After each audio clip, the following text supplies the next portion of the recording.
Ардчилсан намаас зохион байгуулсан Монголоос сонсын үндэсний аянд сонгон хайрхан дүүргийн 30 гаруй мянган иргэн оролцож үзэл бодлоо илэрхийлсэн юм а.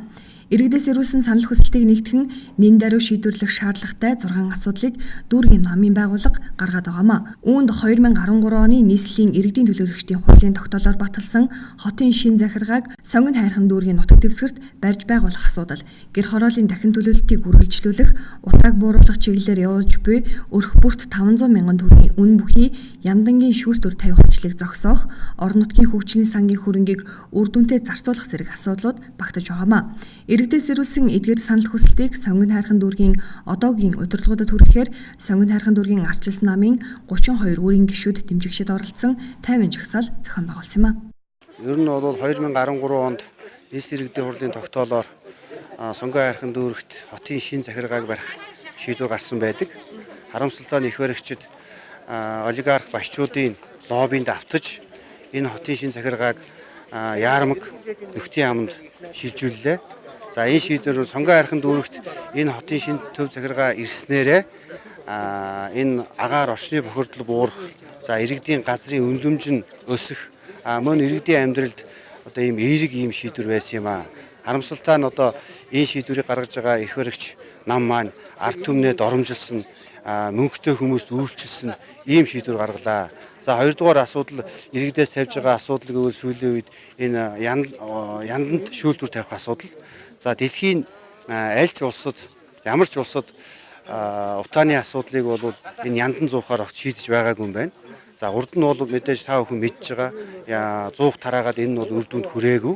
За энэ янданд шүүлтүр тавьж байгаа энэ асуудал бол цаана бизнес, за одоо баячуудын эрх ашиг хамгаалсан ийм шийдвэр, ард түмнээ доромжилсан ийм шийдвэр гэж бид нэр үзэж энэ шаардлагыг хөргүүлж байгаамаа.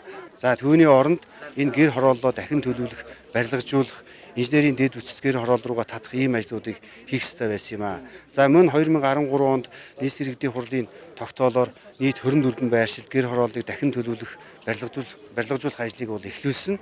Энэ ажлын хүрээнд бол огт засаг барьж ирснээс хойш энэ ажил явуулсангүй. 5 сарын 15-наас 6 сарын 10-ны хооронд бол сонгон хайрхан дүүргийн хэмжээнд зохион байгуулсан. Энэ хаягны хүрээнд бол нийтдээ 30 мянга гаруй иргэд энэ аянд оролцсон. Энэ аянаас иргэд ер нь юу хүсэж байна? Одоо энэ засаг барьж байгаа төр засгийн одоо энэ бодлого шийдвэр нь үнэн зөв бүрж гэнэ үү, иргэдэд ойртож гэнэ үү гэдэг талаас нь санал ирсэн. Энэ саналыг бол нэгтгэхэд бид нэр 6 чиглэлээр шаардлага хургуулж байгаа. Өнөөдөр сонгон хайрхан дүүрэгт бол ард түмэн бол бүрэн итгэл өгсөн. Их хурлын 6 гишүүн гаргасан, нийслэлийн 9 төлөөлөгч гаргасан. Энэ сонгуульд нийт одоо их хурл нийс сууж байгаа гишүүд минь өнөөдөр сонгон хайрхан дүүргийн ард иргэдийн төлөө яг юу хийж байна? Энэ яндан дээр нэг янданд 500 мянган төгрөгийн төхөөрөмж суулгах гэж байна. Энэ одоо энэ талаар одоо яагаад дуурахгүй байна вэ? Тийм ээ? Гэр хорооллын дахин төлөлт ярихгүй байна. Утааны асуудал чинь ерөөсөө дахин төлөлттэй холбоотой байдаг. Мөн хотын шин захиргааг одоо нүүлгэж ярам руу. Энэ тал дээр одоо иргэд бол нэлээд бухимдалтай байгаа. Энэ иргэдийн дуу хоолойг бид хүргэе гэж байгаа. Өнөөдрийн арга хэмжээ бол. Тэгээ ингээд багслаад харахаар ганц манай сонгон хайрхан дүүрэг биш, Монгол даяар л ийм асуудал тулгараад байна л та. 2016 онд ардын ном ялахтаа мөрийн хөтөлбөртөө маш их олон юм амласан. Монголчууд биднийг сайхан амраагаад амьдруулаад жаргаагаад өгнө гэсэн.